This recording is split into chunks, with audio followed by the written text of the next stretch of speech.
کل جاؤ کسی اپنے رشتے دار کسی دوست کے پاس، کہو یار پلیز میں چاہتا ہوں تم مر جاؤ، تم زہر کھا لو، یہ لو چلو شاباش کھاؤ نا، چماٹ مارے گا منہ پہ۔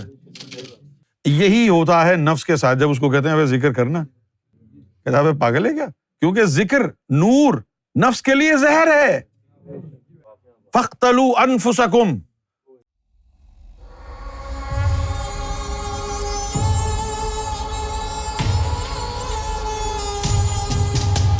پریکٹیکلی کوئی بھی ایسا نہیں کرتا کہ کہے کہ جی میں نماز پڑھ لوں گا، قرآن پڑھ لوں گا، میں ذکر اللہ نہیں کرتا، نہیں، منہ پھیر لے۔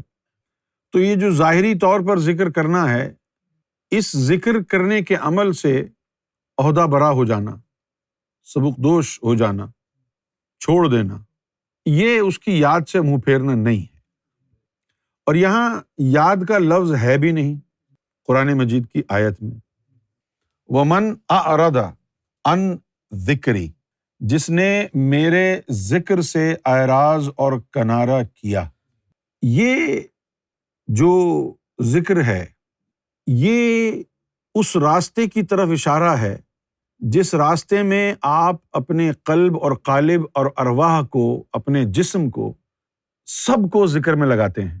ذکوریت، راہ سلوک، پہلے اپنی زبان کو اللہ کے ذکر سے تر کرتے ہیں، زبان کے بعد پھر اپنے قلب میں اللہ کا ذکر اتارتے ہیں مرشد کامل کی معیت میں، ان کی نظروں سے، پھر قلب میں ہر وقت ذکر اللہ ہوتا ہے، اس کے بعد روح کی طرف آ جاتے ہیں۔ الغرض یہ کہ ساتوں لطائف کو ذکر میں لگاتے ہیں، ایک دن میں تو نہیں لگتے نا، کئی سال لگ جاتے ہیں۔ پھر اپنے نفس کو جو برائی کا امر کرتا ہے اس کو بھی ذکر میں لگاتے ہیں۔ اب محلے میں کوئی لوفر، لفنگا، غنڈا ہو، مشٹنڈا بھی ہو، آپ کو کہا جائے بھائی اس کو جا کے تبلیغ کرو، تو سب ڈرتے ہیں اس سے، کون کرے گا اس کو تبلیغ؟ اگر وہ چماٹ مار دے، ناک پھاڑ دے، سر پھاڑ دے تو کیا ہوگا؟ کتنا مشکل کام ہے نا بھائی، لوفر، لفنگے، غنڈوں کو تبلیغ کرنا۔ تو یہ نفس بھی تو ایک غنڈا ہے، اس کو ذکر میں لگانا پڑتا ہے۔ بھائی ایک بات بتاؤ، کیا ایسا ہو سکتا ہے کہ کوئی آدمی آ کے آپ کو کہے یار مجھے ہاتھ سے زہر کھا لو پلیز؟ وہ کہے کیا بکواس کر رہے ہو یار، تم کو اللہ کا واسطہ کھا لو نا یار، چماٹ رکھ کے دیکھ۔ میں نے کہا بھائی بھوتنی کے پاگل ہے کیا؟ بولا زہر کھا لو۔ کیوں کھا لوں زہر؟ یار میں چاہتا ہوں تم مر جاؤ، پلیز کھا لو نا۔ مذاق نہیں ہے یہ، نا مذاق نہیں ہے یہ، اس کو سچ میں دیکھو۔ کل جاؤ کسی اپنے رشتے دار کسی دوست کے پاس، کہو یار پلیز میں چاہتا ہوں تم مر جاؤ، تم زہر کھا لو، یہ لو چلو شاباش کھاؤ نا، چماٹ مارے گا منہ پہ۔ یہی ہوتا ہے نفس کے ساتھ جب اس کو کہتے ہیں ذکر کرنا، کہتا ہے پاگل ہے کیا؟ کیونکہ ذکر نور نفس کے لیے زہر ہے۔ فاقتلوا انفسکم، اپنے نفوس کو قتل کرو اگر اللہ کو تلاش کرنا چاہتے ہو۔ نور سے نفس مرتا ہے۔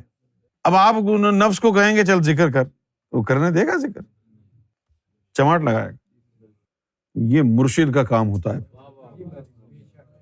تو یہ اتنا جو لمبا راستہ ہے ذکر کا، اس میں کامیابی تب ہوتی ہے کہ جب وہ مردود جو نفس ہمارا بیٹھا ہے وہ ذکر کو قبول کر لے کسی بھی ہیلے اور بہانے سے، اور پھر جب وہ ذکر میں لگ جاتا ہے تو پھر شیطان ہمارا دشمن کھل کے سامنے آ جاتا ہے۔ جیسے ہی لطیفہ نفس کلمہ پڑھتا ہے، شیطان کہتا ہے جی لو اس نے ہمارا بندہ چھین لیا، وہ دشمنی پہ اتر آتا ہے وہ۔ اب اگر کوئی ابلیس آئے آپ کے پاس، الٹی سیدھی چالے چلے اور آپ کو نظر آئے اور آپ ابلیس سے پوچھیں کہ اے میرے بھائی میرا پیچھا چھوڑ دے یار، تو نے کیوں مجھ سے دشمنی کی ہے، تو وہ وہی بات بولے گا جو انڈیا والے سب کو بولتے ہیں۔ انڈیا والوں کو پتا چلے نا، ایمبیسی والوں کو، کہ یہ پاکستان میں پیدا ہوا تھا، بولا اچھا پھر برٹش ہے یا امریکن، ہٹ جاؤ، 10 فارم بھرو، باپ کہاں سے آیا تھا، ماں کہاں سے آئی تھی، پوری انکوائری کریں گے۔ یہی ابلیس بولتا ہے کہ دشمنی یہ ہے کہ تو آدم صفی اللہ کی اولاد ہے، ان سے پھڈا تھا ہمارا، سارے جگ پر راج ہمارا تھا، اور اللہ میں نے کہا سارے فرشتے ملائکہ کو کہ اس کے آگے جھک جاؤ، ابے لے ہم کھڑے رہ گئے، اس کے آگے جھک گئے سب۔ یہ کیا ہوا؟ یہی چیز وہاں ہوئی جب حضور کا وصال ہوا۔ جو باوقار تھا علی، وہ خاموش کھڑا رہا، حضور صلی اللہ علیہ وسلم کی آخری رسومات کر کے وہ گھر چلے گئے مولا علی، اور یہ سب مشورے وغیرہ کر رہے تھے کہ خلیفہ کس کو بنانا ہے، تو مولا علی اس میں شامل نہیں ہوئے۔ کیوں شامل نہیں ہوئے؟ کسی کتاب میں نہیں لکھا، نہ شیعوں کو پتا نہ سنیوں کو پتا، ہم چپ رہے۔ آج بتا دیتے ہیں، وہ اپنے گھر پہ چلے گئے۔ مولا علی کو گھر سے نکالنے کے لیے انہوں نے مولا علی کے گھر کو آگ بھی لگا دی کہ کسی طریقے سے ان کو باہر نکالیں۔ کیوں باہر نکالیں؟ کہ بھائی خلیفہ کا چناؤ ہو رہا ہے، اور وہ اس لیے نہیں وہاں جانا چاہتے تھے کہ اپنی موجودگی میں اپنی زبان سے کیسے کہیں کہ میری مثال حضور نے دی تھی کہ جیسے ہارون وصی تھا موسیٰ کا، اسی طرح میں وصی ہوں محمد رسول اللہ کا۔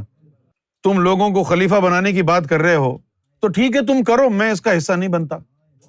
اپنے سامنے رہتے ہوئے تو حق مجھے بولنا پڑے گا، تو میرے سامنے ہی نہیں ہوگی تمام تر کارروائی، تو میں خاموش رہوں گا، اور اسی میں جو ہے وہ بھلائی ہے، اس لیے گئے نہیں۔ تو بھائی اب شیطان کا بندہ جو ہے لطیفہ نفس، اب آپ نے اس کے اوپر ظلم و ستم شروع کر دیے۔ اب اس کو دیکھیں نا، یہ ظلم و ستم نہیں ہے کیا؟ اس کی خواہش نہ ماننا، جو وہ خواہش کرے اس کی نفی کرو، سخت مشقت میں اس کو ڈالو، کم کھلاؤ، کم سو۔ تم تو اس کی زندگی اجرین کر رہے ہو یار، کبھی سوچا ہے تم نے؟ تم کر نہیں رہے نا، اس لیے سوچا ہی نہیں۔ کبھی سوچا ہے کہ یہ جو تصوف کی تعلیم ہے یہ تو نفس کے اوپر ظلم ہے، جیسا ظلم کا حق ہوتا ہے، نہ اس کی بات ماننا، نہ اس کی خواہشات ماننا، اس کو کمزور کرنا، اس کی غذا نار روک دینا، اس کو بھوکا پیاسا مارنا۔ نفس کی نظر میں تو آپ یزید ہو، وہ حسین ہے، تو دشمنی ہو جائے گی نا۔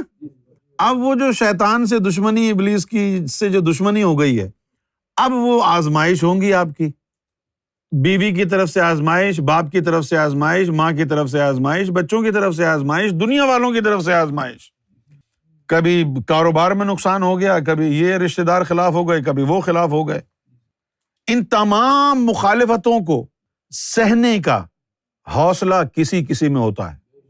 بہت سے ایسے ہوتے ہیں کہ ہمت ہار دیتے ہیں اور اس راستے کو چھوڑ دیتے ہیں۔ اس کے لیے کہا ہے کہ جس نے یہ راستہ میرے ذکر والا چھوڑ دیا تو اس کی باطنی روزی میں کم کر دیتا ہوں، اور وَنَحْشُرُوهُ یوم القیامہ اعمى، کہ یوم قیامت میں اندھوں میں اس کا حشر کروں گا۔ تو ذکر سے اعراض و کنارہ کرنے سے مراد یہ ذکر و فکر کا راستہ ہے جس میں ہم باقاعدہ اپنے وجود کے ظاہر و باطن کو، اپنے قلب و قالب کو، اپنے قلب اور نفس اور روحوں کو، ان کے جثوں کو، اپنے خون کو، ہڈیوں کو، گوشت کو، آنکھوں کو، کانوں کو، زبان کو، ہونٹوں کو، سب کو ذکر سکھاتے ہیں۔ یہ وہ راستہ ہے۔ اس راستے کو پریشانیوں کی وجہ سے، آزمائش کی وجہ سے، امتحان کی وجہ سے، کم ہمت ہونے کے باعث چھوڑ دینا۔ پھر لوگ تانا زنی بھی کرتے ہیں، ابے کہاں لگ گیا ہے یہ، ابے گمراہ ہو گیا ہے یہ، اس طرح کی باتیں بھی کرتے ہیں لوگ۔ جب دیکھتے ہیں نا کہ بھئی یہ تو تصوف میں لگ گیا ہے، تو کبھی ماں تانا دے گی، کبھی باپ، کبھی رشتہ دار، ابے یہ کہاں لگ گیا ہے، غلط جگہوں میں چلا گیا، غلط جگہ پہ چلا گیا، غلط لوگوں کے ساتھ لگ گیا ہے یہ۔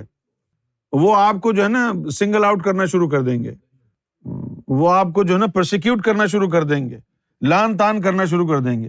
پھر اب آپ کی مرضی ہے، آپ کہیں گے جی یار یہ تو رشتہ دار میرے چھوٹ گئے سارے، کیا کروں میں اب؟ تو بس یہی موقع ہوتا ہے، جو اس موقع کے اوپر یہ کہے کہ جی میں تو ماں بھی ناراض ہو گئی، باپ بھی ناراض ہو گیا، یہ بھی ناراض، مولوی بھی ناراض، کیونکہ راستہ ایسا ہے، عالم دین بھی ناراض اور شیطان دوست بھی ناراض۔ اس کو سوچنا چاہیے جو میرے شیطان صرف دوست تھے وہ تو ناراض ہیں، مولوی ناراض کیوں ہو رہا ہے؟ میں اللہ کے راستے پہ لگ رہا ہوں، اللہ کے ذکر میں جا رہا ہوں، مولوی کو تو خوش ہونا چاہیے، لیکن یہ مولوی بھی ناراض۔ اب وہ سوچتا ہے بھائی سارے ہی ناراض ہیں، یہ ہے ہی غلط راستہ، کیونکہ اس کے اندر تو باجماعت شیطان اور فرشتے اور یہ وہ سب میرے خلاف ہو گئے ہیں۔ مولوی بھی ناراض ہے، مفتی بھی ناراض ہے، شیطان صرف دوست بھی ناراض ہیں، ماں باپ بھی ناراض، بیوی بھی ناراض۔ ارے کتنا خطرناک راستہ ہے یہ، چھوڑ دو بھائی، چھوڑ دیا تو ختم، اسی دن اللہ تعالیٰ ٹھپا لگا دیتا ہے، ختم اللہ علی قلوبہم وعلی سمعہم وَأَبْصَارِهِمْ غِشَاوَةٌ وَلَهُمْ عَذَابٌ عَظِيمٌ۔ یہ ہے ذکر سے اعراض و کنارہ کرنا۔